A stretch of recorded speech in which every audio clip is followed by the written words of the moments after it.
Bismillahirrahmanirrahim. Assalamualaikum warahmatullahi wabarakatuh.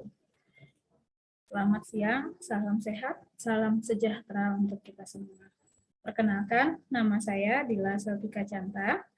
Saya mengajar pada jurusan Sistem Informasi pada Sekolah Tinggi Manajemen Informatika dan Komputer STIMIK Borneo Internasional Balikpapan. Pada kesempatan kali ini, saya akan mencoba menjelaskan tentang mata kuliah Dasar Infrastruktur Teknologi Informasi.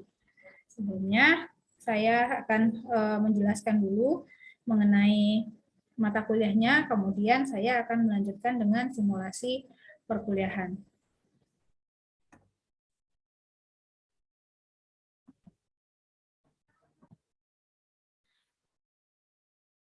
Nah, di sini saya akan menjelaskan yang pertama mengenai program studi Sistem Informasi, mata kuliah Dasar Infrastruktur Teknologi Informasi, kode mata kuliah S1 03304, SKS-nya berjumlah 3 SKS.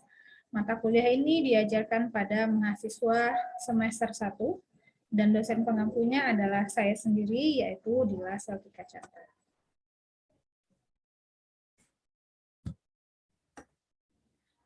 Untuk yang pertama, saya akan menjelaskan deskripsi mata kuliah. Nah, pada mata kuliah ini nanti akan membahas mengenai pengertian dan ruang lingkup infrastruktur teknologi informasi, layanan-layanan yang tersedia dan dibutuhkan yang meliputi pengetahuan tentang perangkat keras, mencakup peralatan komputer dan jaringan, perangkat lunak yang mencakup sistem operasi dan software aplikasi, serta perencanaan dan implementasi perangkat tersebut. Untuk meningkatkan pengalaman dan memberikan naluri keterlibatan pada mata kuliah ini, maka saya akan nantinya memberikan beberapa studi kasus untuk dapat saya diskusikan bersama dengan mahasiswa. Kemudian capaian pembelajaran mata kuliah.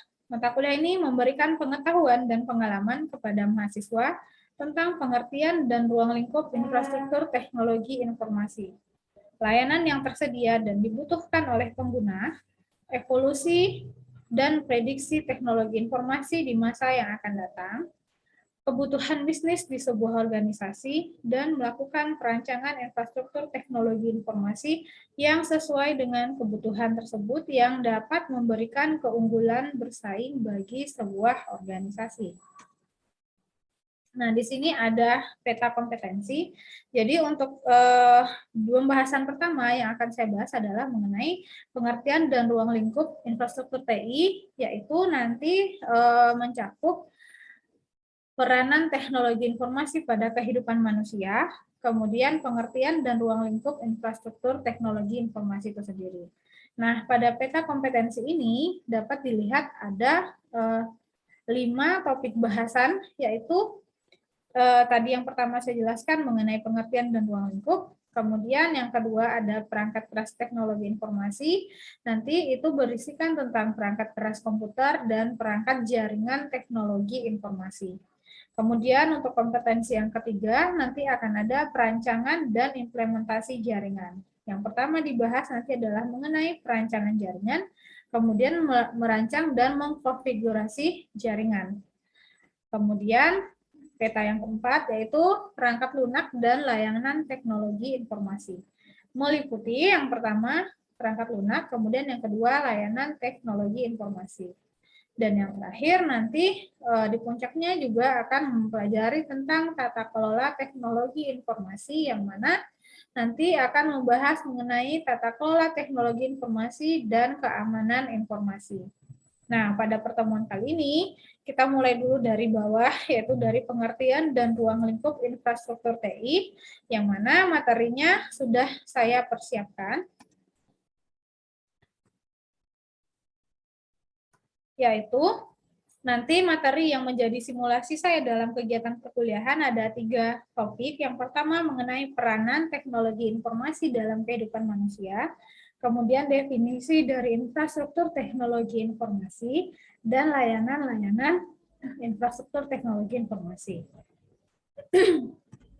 Nah, untuk metode pengajaran, kegiatan pembelajaran ini dilaksanakan secara online atau daring dengan menggunakan media Zoom. Nah, dengan metode interactive learning yang merupakan salah satu strategi pembelajaran yang mengutamakan aktivitas diskusi antara dosen dengan mahasiswa, mahasiswa dengan mahasiswa, dan dengan lingkungan sekitar kelas.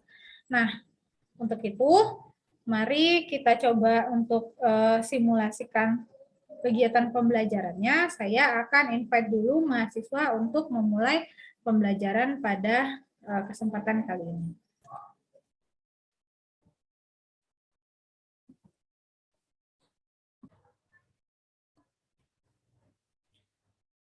Selamat siang semuanya. Assalamualaikum warahmatullahi wabarakatuh.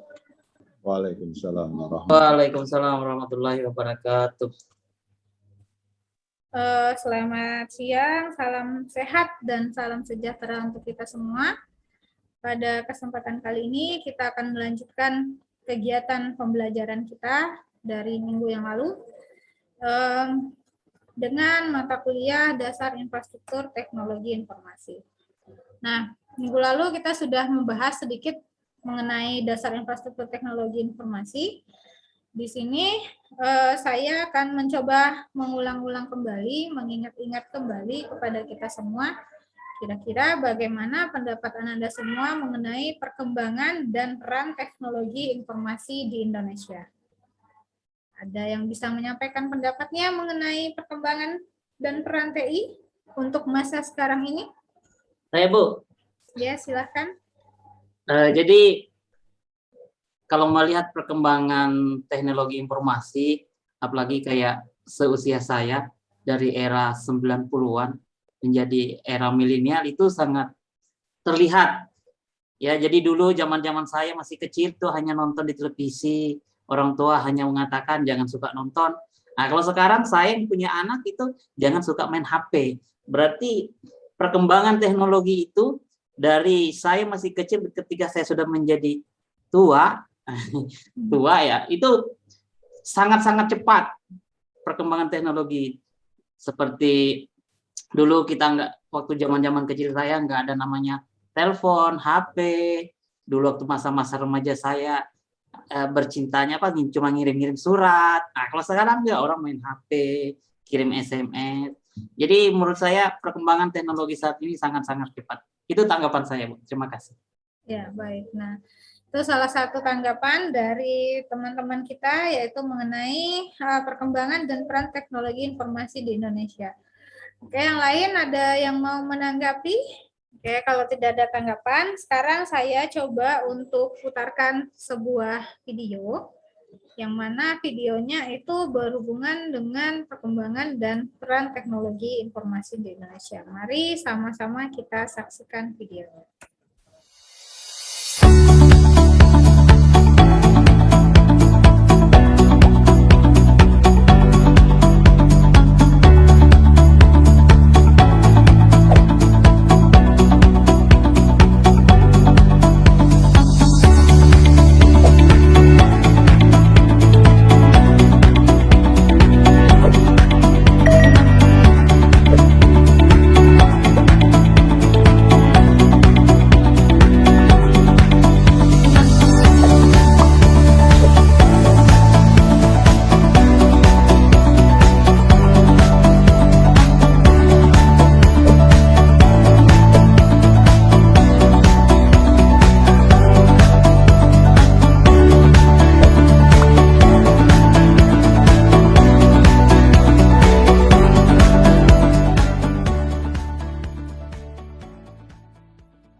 Oke, itu ada sedikit cuplikan video mengenai perkembangan teknologi di Indonesia, terutama yang paling terlihat dengan jelas, yang paling kita rasakan saat sekarang ini adalah teknologi internet.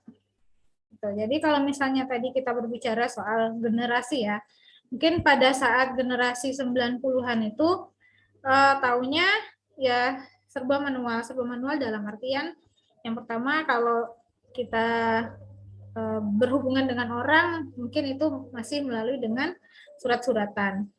Kemudian beralih ke era 2000 itu masih kita menggunakan SMS. Kemudian kalaupun menggunakan fasilitas internet itu media-media chattingnya itu sangat terbatas.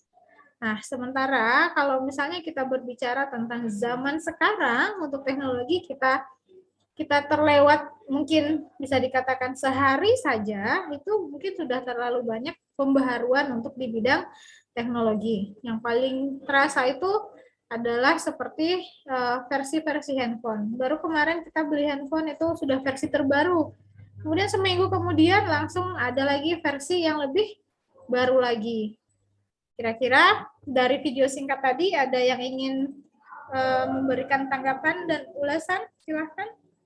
Saya ya Bu ya. Iya, silahkan.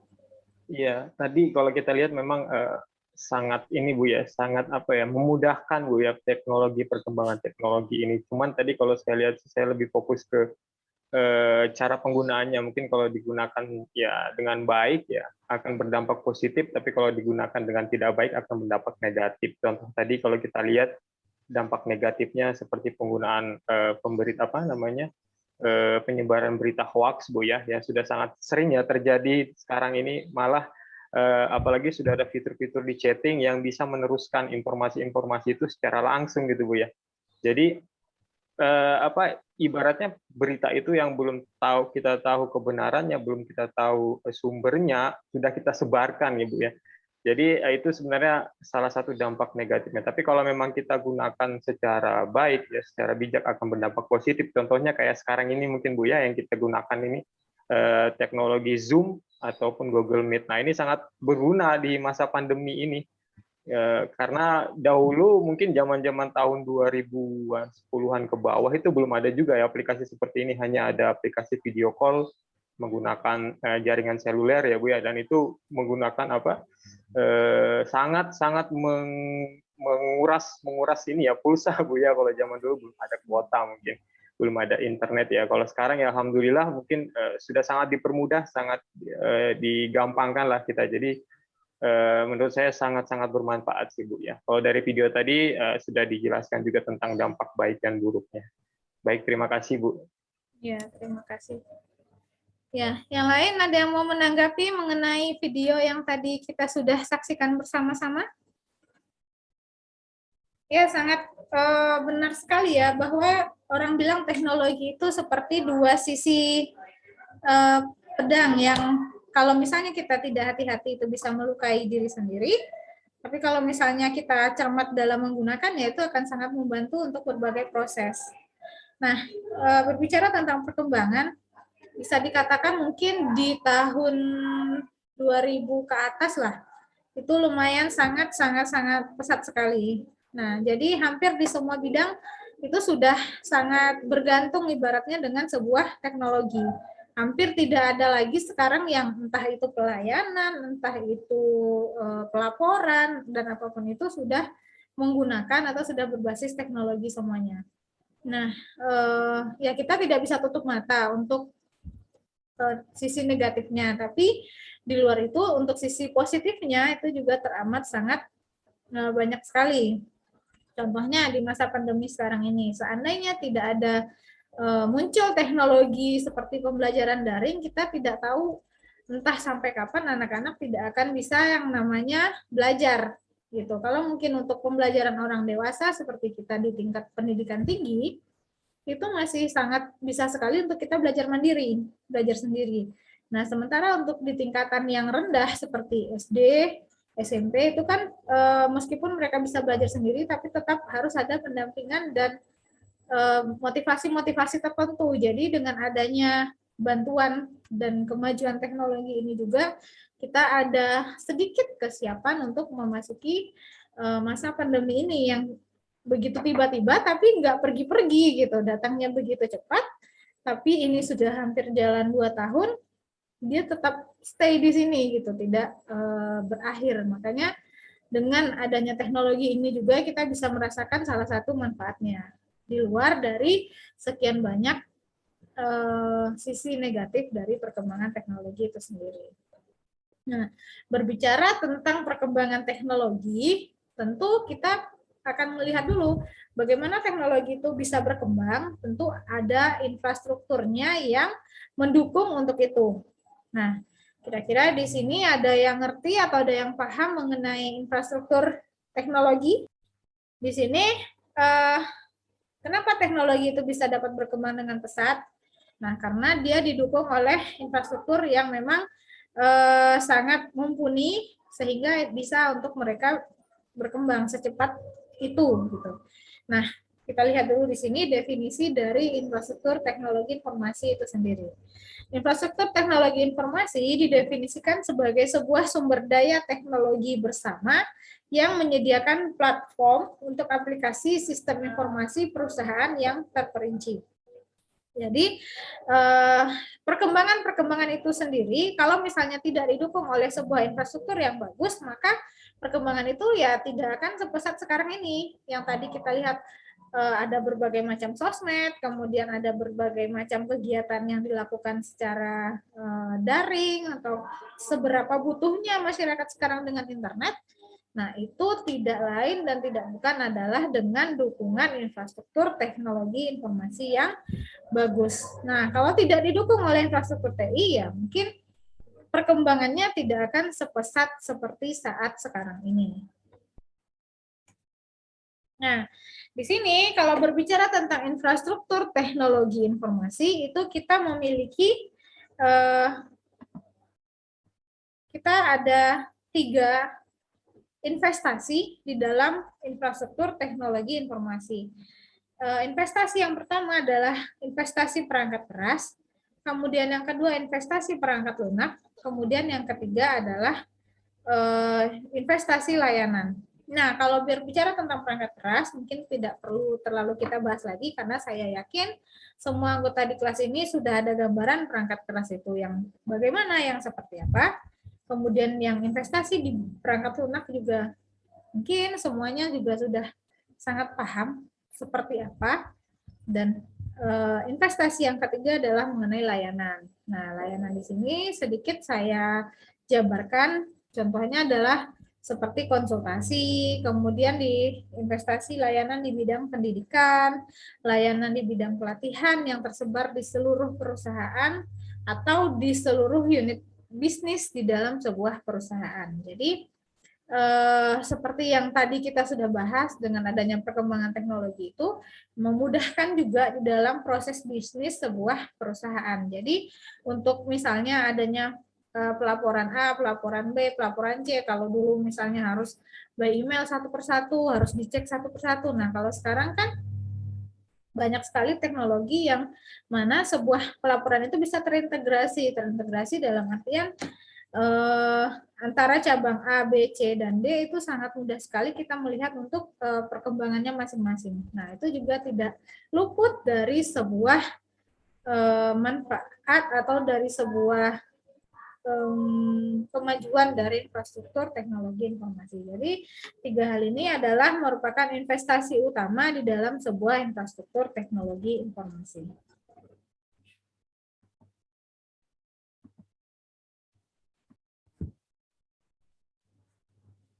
Nah, di sini karena untuk perangkat keras semuanya sudah bisa memahami, perangkat lunak sudah bisa memahami.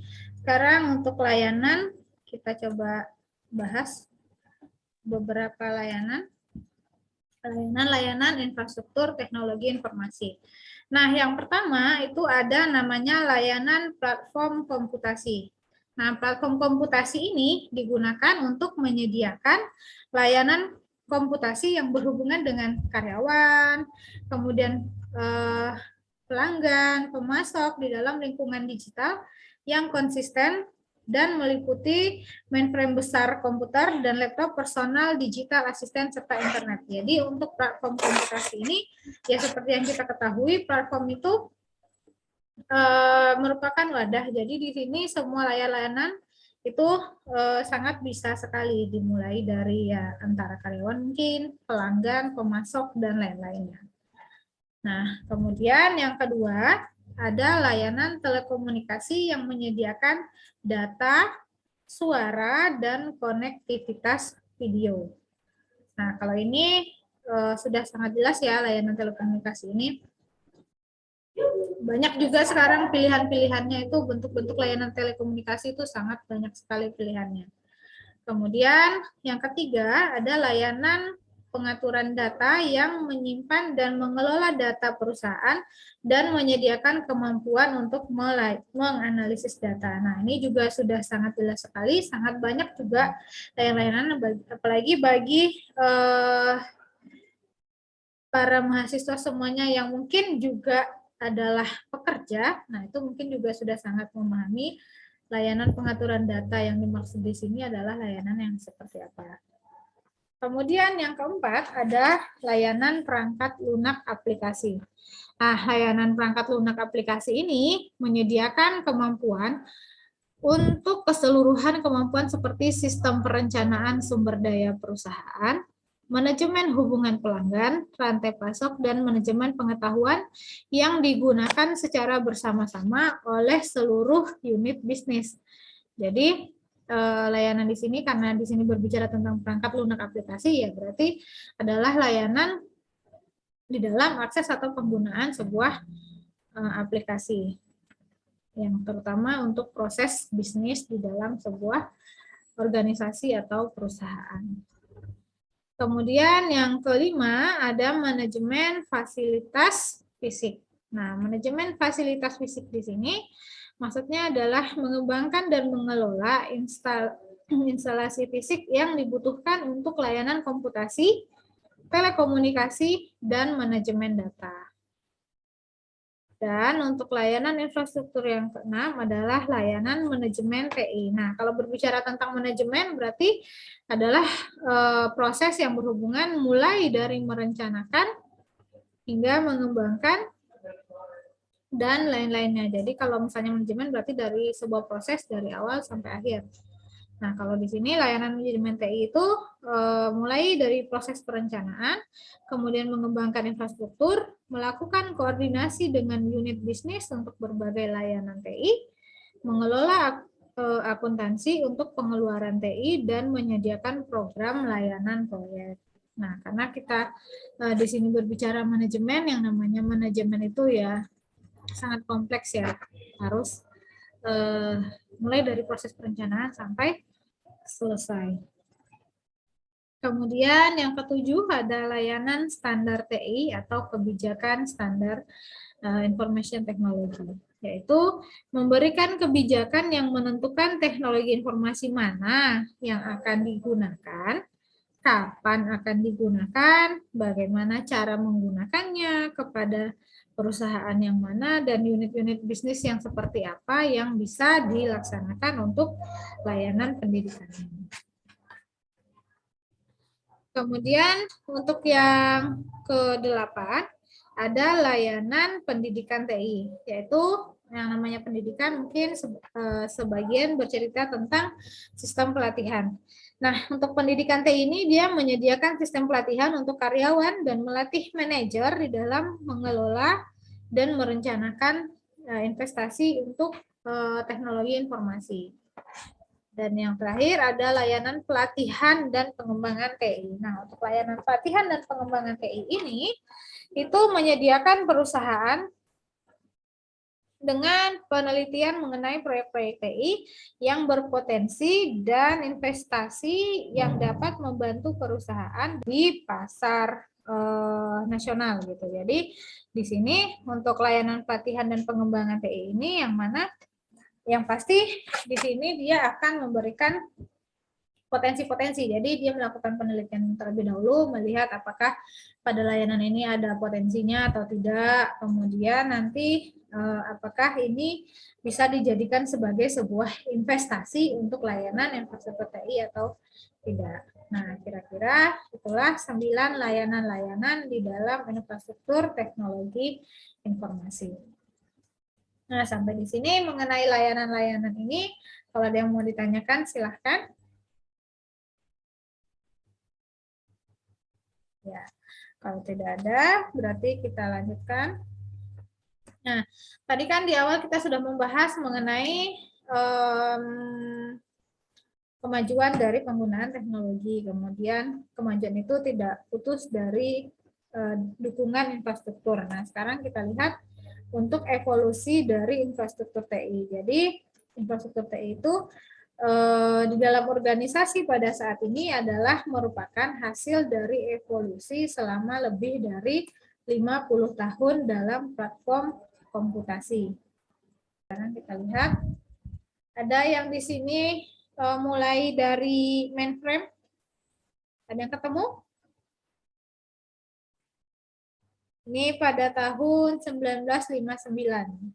Untuk infrastruktur TI-nya itu menggunakan komputer yang ukurannya tidak main-main ya. Kemudian beralih ke tahun 1981 itu sudah dalam bentuk PC. Ini juga cukup lama sampai tahun 90-an. Kemudian di 1983 itu sudah mulai ada ada client server modelnya. Kemudian di 92 itu sudah lumayan berkembang. Penggunaan infrastrukturnya sudah untuk enterprise. Dan untuk tahun 2000 ke atas untuk infrastruktur teknologinya itu sudah dengan menggunakan cloud atau mobile. Jadi betul-betul sudah mulai dari 2000 sampai sekarang itu sudah teramat sangat pesat ya, jauh kalau berbicara tentang infrastrukturnya. Jadi untuk evolusinya ya dari barang yang ukurannya yang teramat sangat luar biasa besarnya sampai sekarang dalam genggaman. Semakin lama semakin kesini kan semakin kecil, semakin tipis, tapi semakin besar kapasitasnya semakin banyak manfaatnya. Pak Hari Ramadan. Ya, Bu. Ya, coba disimpulkan materi kita pada pertemuan kali ini. Kesimpulannya ya, Bu. Ya. Yang saya tangkap tadi, Bu, ya tentang jaringan itu aja, Bu. Soalnya saya terlambat juga masuknya, Bu. Oh ya, terlambat ini. Iya, silakan. Kesimpulannya jaringan itu sangat penting ya, Bu, di era sekarang ini. Karena orang memilih nggak bisa kalau HP itu nggak bisa hidup tanpa HP. Kalau makan mending HP itu ada paket daripada ada nggak makan. Itu aja sih, Bu, kesimpulan saya. Ya. Nah, berarti intinya di dalam kehidupan ini prioritas utama adalah jaringan ya, internet ya. Iya, Bu, internet number one. Oke. Itu kesimpulan dari Fahri. Yang lain bagaimana pendapatnya? Kalau tidak ada pertanyaan, saya lanjutkan untuk tugas minggu depan, yaitu membuat resume perangkat jaringan teknologi informasi dari berbagai sumber sebagai bahan referensi kita untuk pembahasan materi berikutnya. Nah, jadi tadi kan sedikit aja tuh baru disinggung mengenai jaringan. Nah, kalau misalnya nanti setelah membuat resume mengenai perangkat jaringan teknologi dari berbagai macam sumber, nah nanti dipelajari di rumah, jadi minggu depan kita bisa lebih enak lagi membahas untuk jaringan itu sendiri. Karena tadi kayaknya sudah banyak yang lupa tentang jaringan komputer seperti itu. Jadi ini nanti biar ada sedikit materinya, ada bahannya. Jadi terlebih dahulu kita belajar dulu di rumah sedikit, kemudian nanti baru kita jadikan referensi untuk kita membahas materi di pertemuan berikutnya. Seperti itu. Kemudian untuk kegiatan pembelajaran hari ini saya rasa cukup sampai di sini. Silahkan dipelajari di rumah untuk tugasnya. Sampai ketemu minggu depan. Terima kasih atas perhatiannya. Mohon maaf kalau ada salah dalam penyampaian. Salam sehat selalu, tetap menjaga kesehatan, tetap membatasi kegiatan di luar rumah. Mudah-mudahan nanti kita bisa kembali melakukan kegiatan pembelajaran secara tatap muka, tidak daring seperti ini. Baiklah, terima kasih atas partisipasinya semuanya. Saya akhiri kegiatan pembelajaran pada hari ini. Selamat sore. Assalamualaikum warahmatullahi wabarakatuh. Waalaikumsalam warahmatullahi wabarakatuh.